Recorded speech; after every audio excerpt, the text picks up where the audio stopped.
John chapter 14. If you have it, say, Pastor, I have it.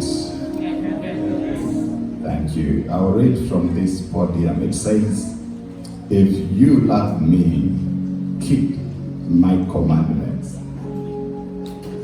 And I will pray the Father, and he shall give you another comforter, that he may abide with you forever. Even the Spirit of truth, whom the world cannot receive, because it sees him not, neither knows him. But you know him, for he dwells with you and shall be in you. May God bless the reading of his word. If you forget anything that I'm going to be talking this afternoon, remember this subtitle: I've got a comforter. I have got a comforter.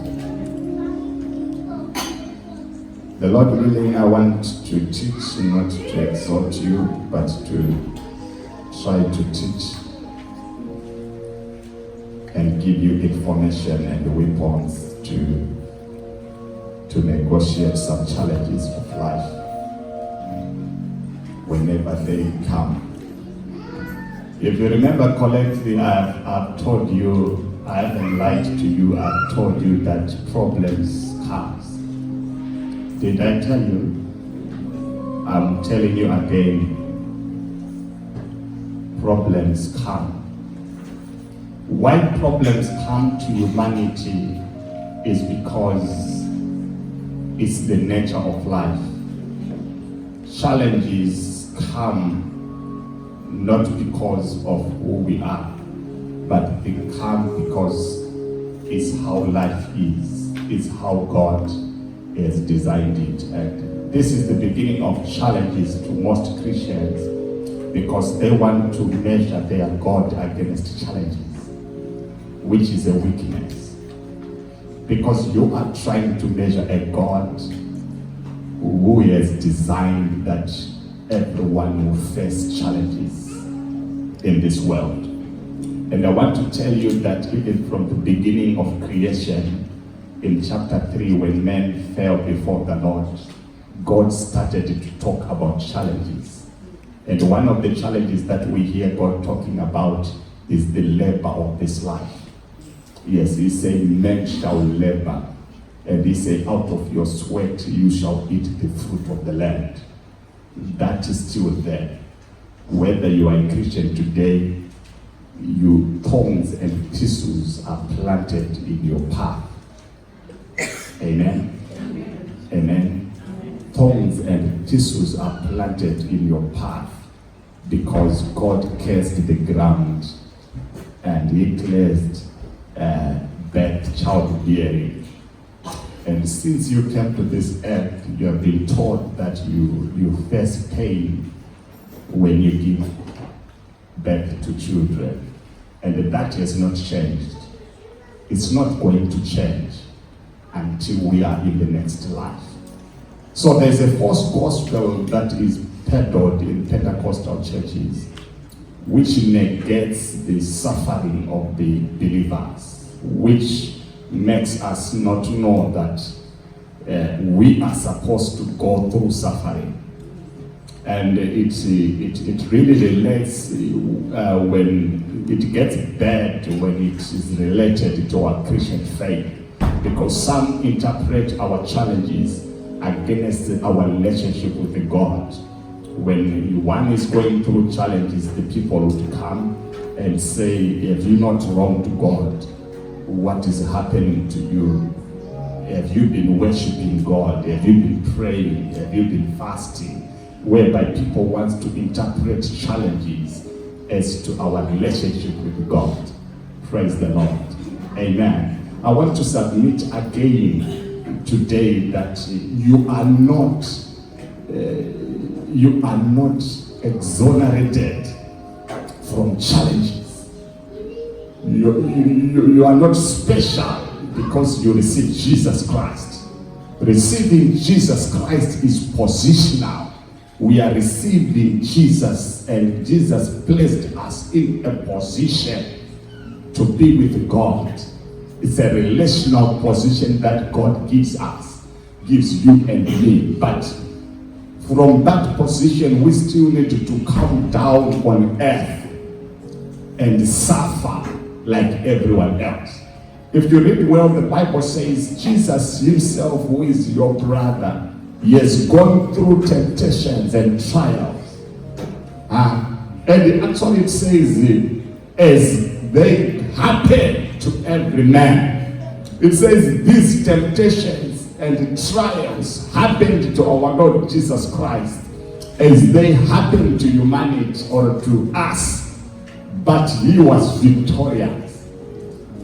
Praise the Lord. Now let's demystify. It's not saying because he was the Son of God, he was excused from trials and persecutions and challenges.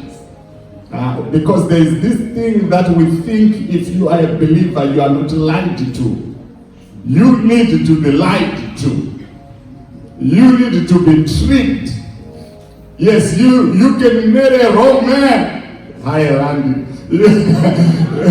Yes, it has nothing to do with Christianity. It has nothing to do with receiving Jesus. You can enter a false contract. Yes, you can have a wrong business deal. You can be cheated. It has nothing to do with your Christian life, because your Christian life is positional. But I want to answer, what do you do when you are going through challenges? How do you now negotiate and navigate from those backlashes? What are you supposed to do? Or how can you tap into your position in God and walk straight in the midst of challenges?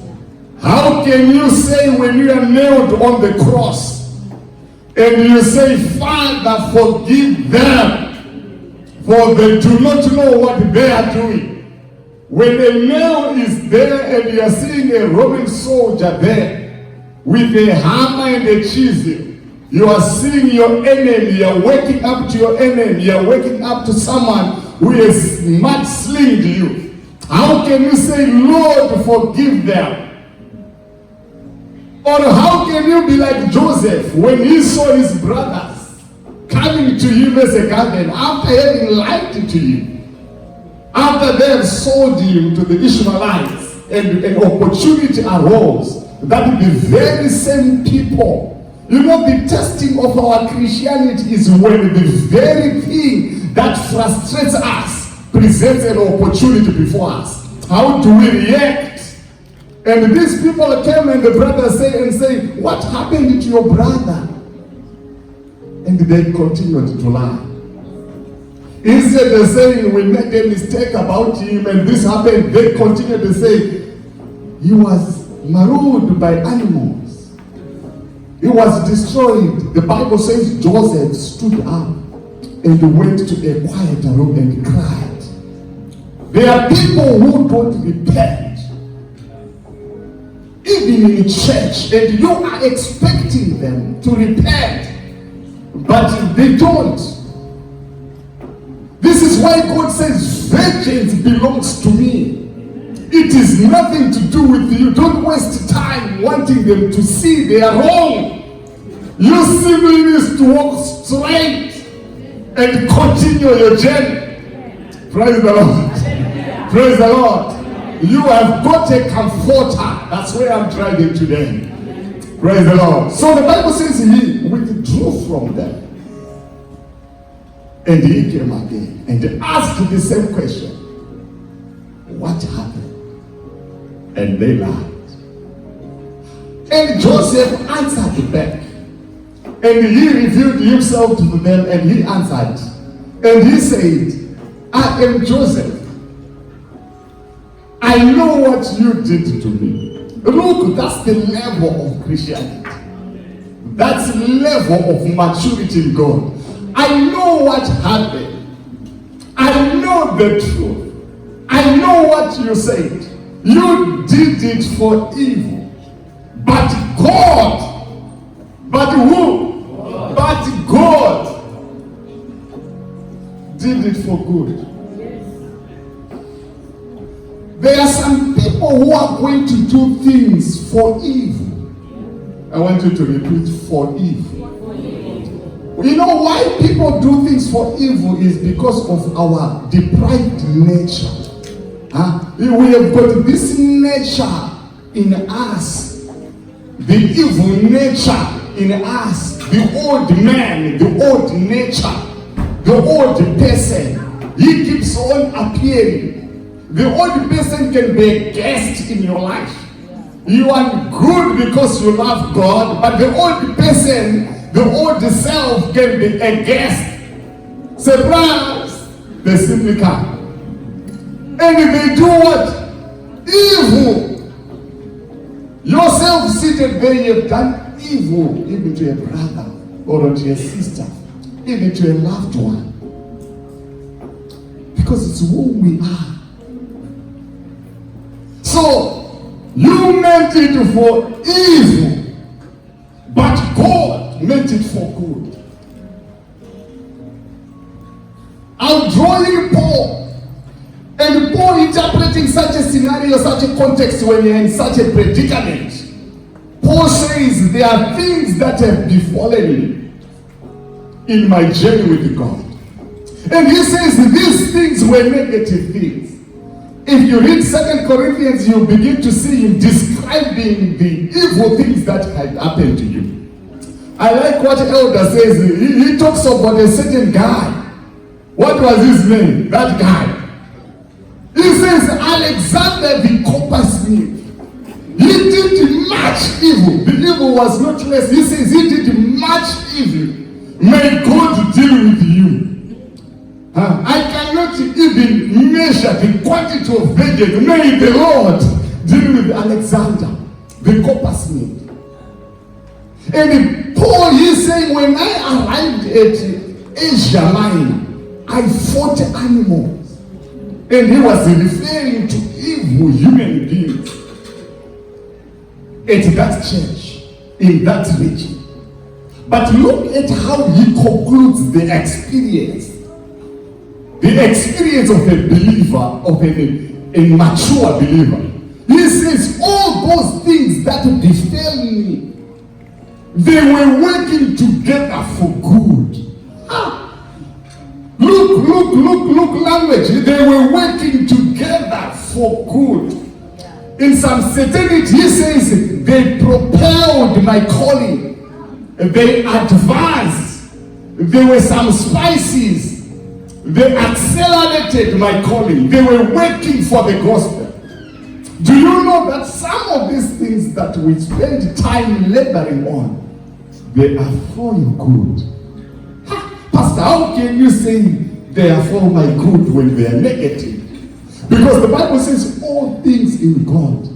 You know, God at times does not see negative as negative. Yes.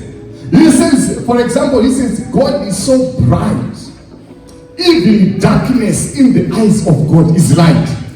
Yeah, you know, I read that scripture. He says, when God, how good God is, even the darkest darkness, when God is looking at darkness, it is as light to you. Nothing. I like it when Jesus concludes it, then I'll finish with the comforter in us. He says,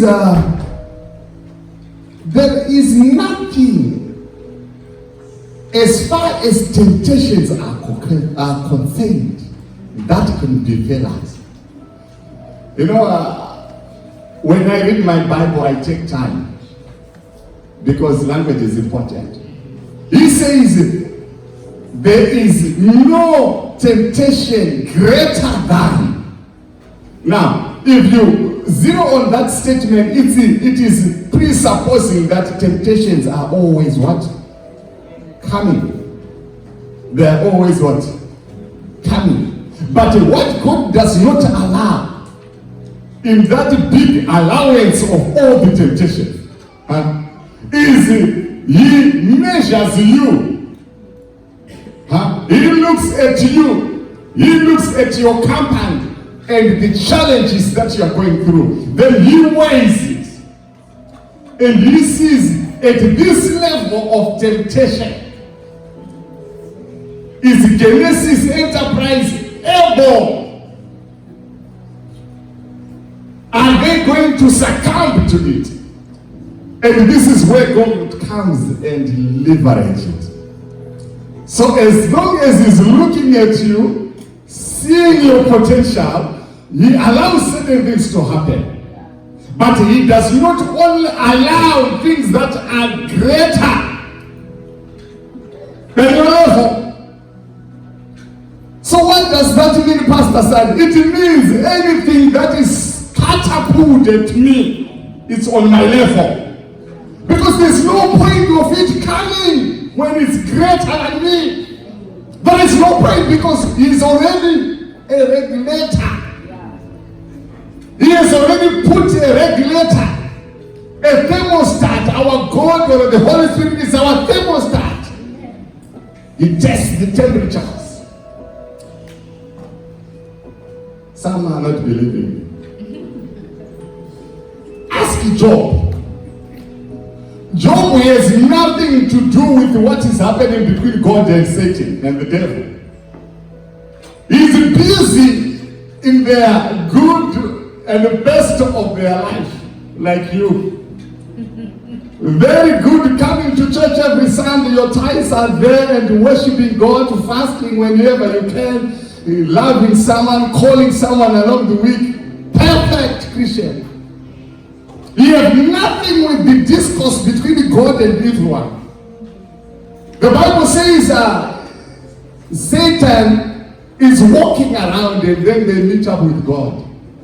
And the discourse continues saying, where are you from? Where are you going? And what's happening? And he says, you know what? I'm just, around. The devil is just what around.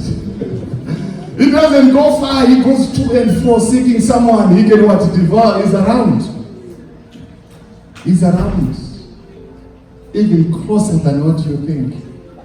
Some of your temptation is this afternoon. A word can be said to you in this place. After having prayed and spoken in tongues, someone can just come with a knife of a word. Sharp.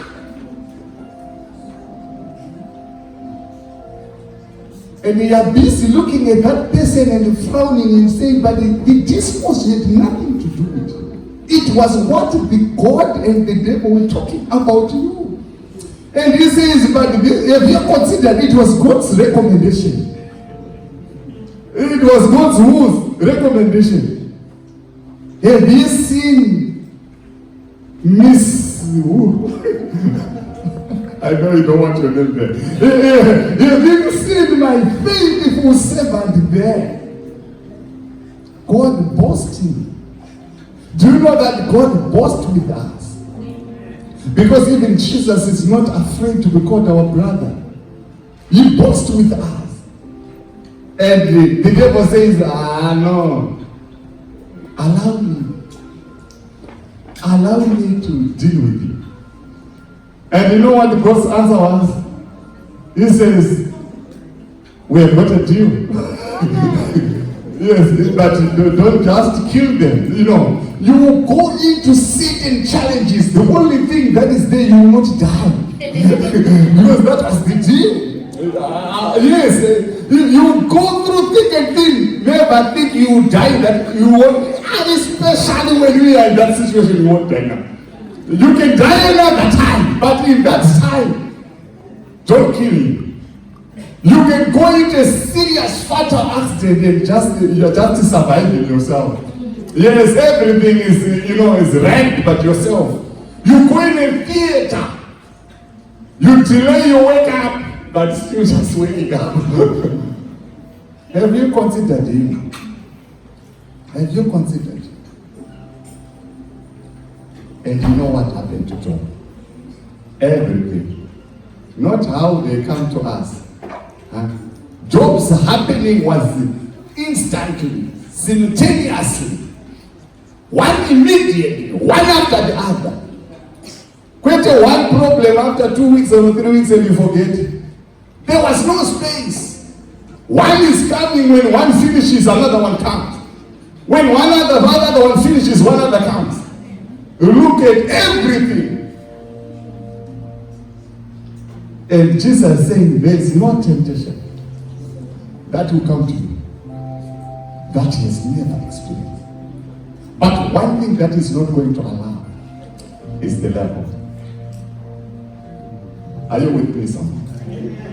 I want you, James interprets well. James, he says, consider it good when you go through certain things. When you go through trials and temptation, James says it is good. Consider it an opportunity for you to see the hand of God. How can I see the hand of God when I'm down? James is saying, consider it. Because it creates patience within you. It creates patience in triumph. I concluded. It was my own conclusion. That when God really wants to lift me up, one sign that he does is he messes everything up. You'll prove it one day in your life. Whenever I've seen elevation held, whenever I saw, if I got to my record, that was the worst. I was at my lowest. Whenever real good things happened to me, real good ones, things that transforms life, things that are very transformative, real things that changes even family destinies, it was when I'm down. That's what I've seen. I don't have real good things that happens when I'm there. But it was when there I'm down and I'm going and I don't know what to do. And I'm saying, Lord, I'm done. And I'm confused. When I submit to him and say, here I am. And we come to that place and you simply say, here it is. Whatever it is, I'm okay with everything. Then, I had a visitation. Then, the last minute of being chased because of fees, the very, very last minute. Then my fees came. A real elevation, the test of our real elevation, church, the test is when we are at that hard place in the rock. Because what we do at that time is critical.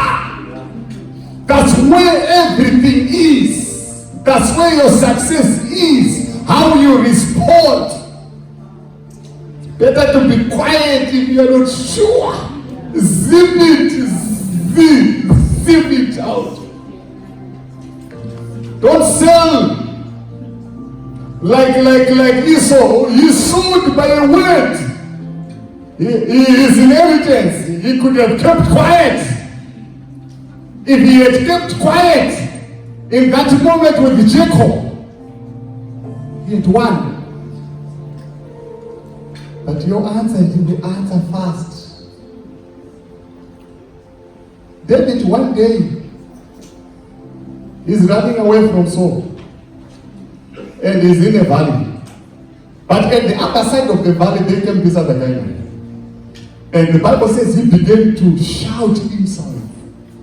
And David is with 12, his army, is a very dangerous man. And the man says to David, can we deal with him? You know, when you are at your worst, there are some people who are ready to deal for you for some things. And they are ready, they have your friends, and you know you trust their abilities, and they can do it for real. For real, they can, you know. And you know what David said? He said, no. Maybe God has said. Look at the mentality we should be clothed with in our challenges. maybe God is in it. Have you ever thought maybe God is testing you in this health and suffering? Have you ever thought about it? But David says, no, don't kill him. Maybe God is what? In it. If you read further, he had an opportunity in the another day to catch Saul. He actually caught his enemy. Have you ever caught your enemy? The very thing that is troubling you, there it is. The enemy for generations. But he said, I will not deal with him. That's me. Now, Jesus, as he was about to go to heaven, when we read today, why I said to you, you have got a comfort. He says, I'm about to go now, but I've got something for you. And he says, I want to pray to my Father, so that when I go, you are not like orphans.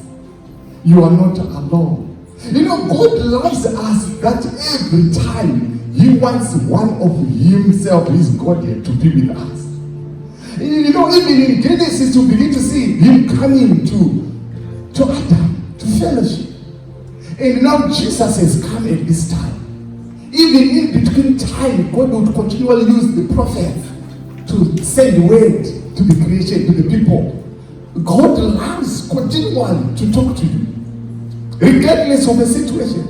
And Jesus says, I'm going, but I've got a gift for you. I've got a what? A gift for you. I want to leave a comforter. A comforter. The word comforter there from its origin is simply parakletos. And the word parakletos means one who is called alongside. This is where I want to stand on. The comforter is called not to stand at a distance, not to stand very far, but to stand alongside. Mashangalika, can you come and stand alongside Pastor Sand? And I want to demonstrate what a parakletos does.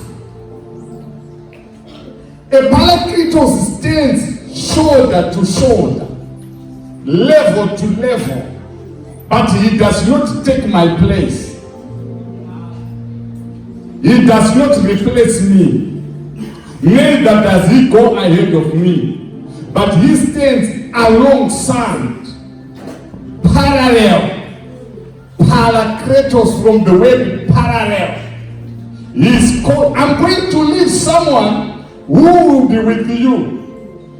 I, Jesus, could not be everywhere, anytime with you. But I'm leaving a comforter alongside you. And this comforter will take from me. While I'm in heaven, I'll be interceding for you. But I've left also a parakletos. Consult your parakletos. Whenever you begin to walk, he walks alongside. When you are in that challenge, he's with you alongside. He will never, that's why he says, I will never leave you, nor forsaken you. I'm not in this world, but I've got this parakletos. Well, now the parakletos' duty is to follow my steps. If I begin to move, he moves. If I want to kneel down in a prayer, he kneels down. If I begin to talk to my God, the parakletos also begins to talk to his God. And they begin to exchange. A comforter. Now, if he is a comforter, the purpose of a comforter is to talk to your comforter. Is to tell you. Remember, the parakletos is already there. When you are talking to him, don't think he doesn't see. Our God doesn't sleep, nor does he slumber. He's 24/7. But if he wants something that is lovely, he says, ask. He says, knock. If you ask, it shall be what? Given. If you knock, it shall be what? Open. Because he is alongside. Because James says, you do not hear, because you do not what? Ask. But if you decide to what? To ask. You ask out of your emotions, out of your selfishness. If you're asking for a business, you want to show off. You want to show them, the Zimbabweans, that you are the person. You are the man. No. You're asking amiss. A Paracletos. You have got someone amazing. I don't know how to explain it fairly. This Paracletos, the Bible says he knows the mind of God. Jesus describes him and he says when he's talking to you, he shall not talk of himself, but he would say everything he receives from the